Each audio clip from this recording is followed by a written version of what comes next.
Welcome back to the channel that is more 2000s than the 2000s. And today, oh shit, my phone's ringing. Hello? Oh, they hit the second tower. Moving on. Today we are looking at the Hiya Toys robocain from RoboCop 2. Now, Hiya Toys is a 3 3/4 inch company, pretty much, so this scale. So figure scales well, I'd say, for 3 3/4 inch. However, there is one problem I have to get out of, just rip the band-aid off and rip off right away. Why the fuck is it $50? Now, I am going to say that this is a difficult figure to review because, one hand, we have a really, really beautiful figure, right? Genuinely gorgeous, easily one of the best in modern years, I'd say. But on the other hand, they're charging you $50 for something that isn't that large. That isn't, I wouldn't say, anything.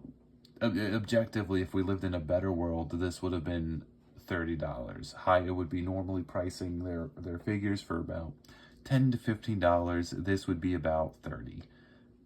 Oh shit. Oh, oh my god. I'm sneezing. Well, I'm keeping that in the video. Oh.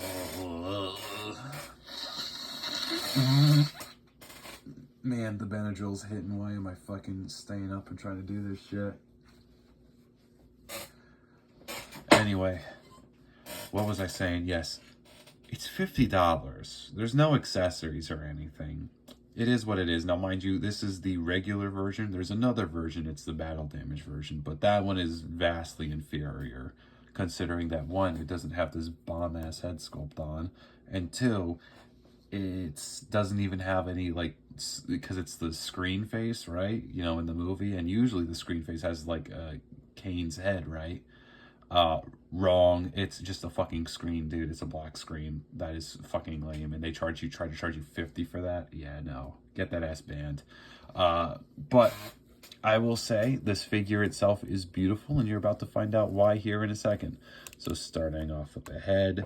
Again, I love this effect in the movie, dude. It was so fucking cool. Again, puppet effects just have so much menacing aura to them, dude. It's so fucking Kino. I love it.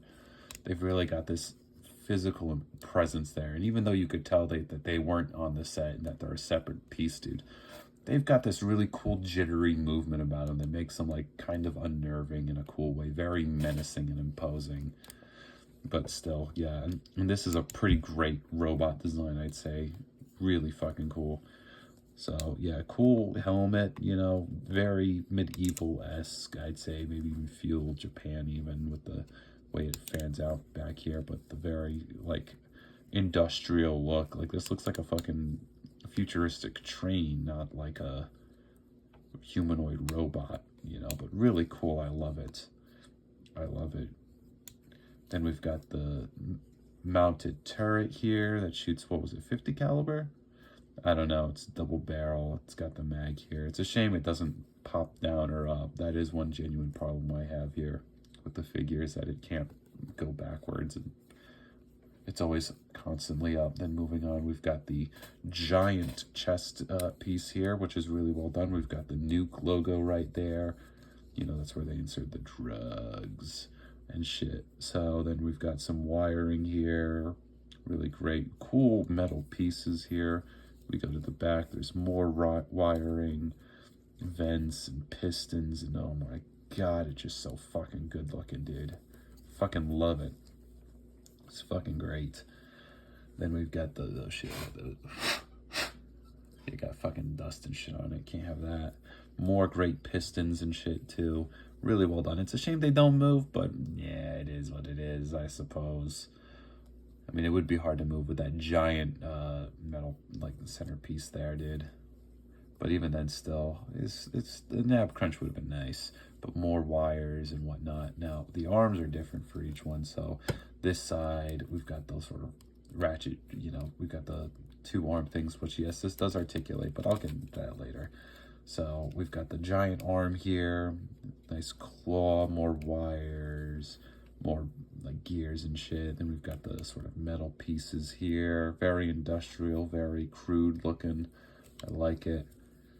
Then we've got another tiny pincher arm here. What is that, a taser? I don't know. It looks like it could be used to conduct electricity, but it's got some cool armor plating here.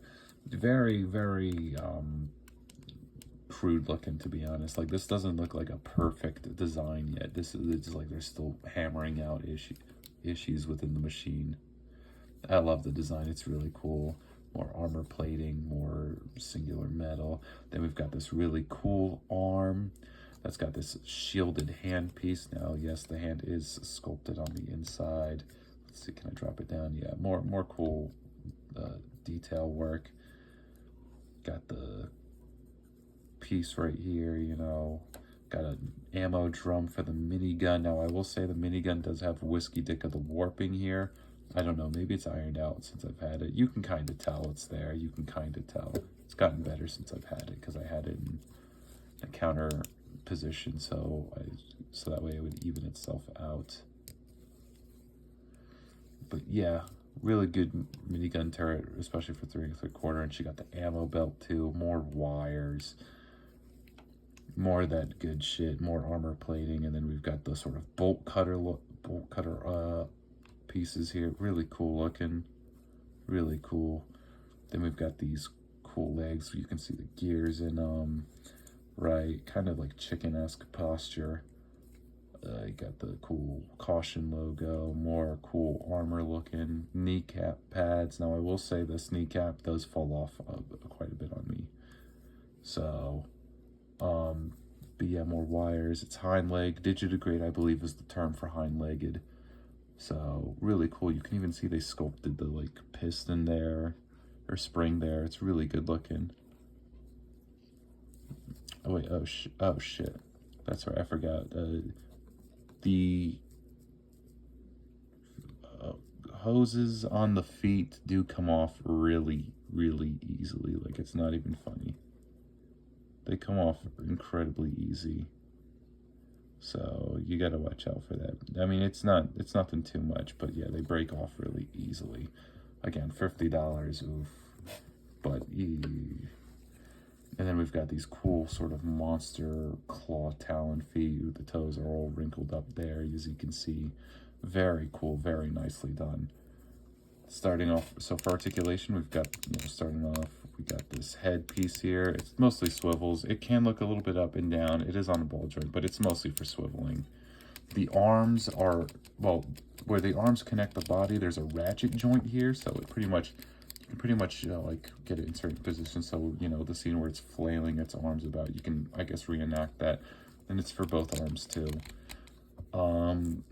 This arm right here, it's a swivel slash hinge here, and there does seem to be metal parts in this, which is pretty cool.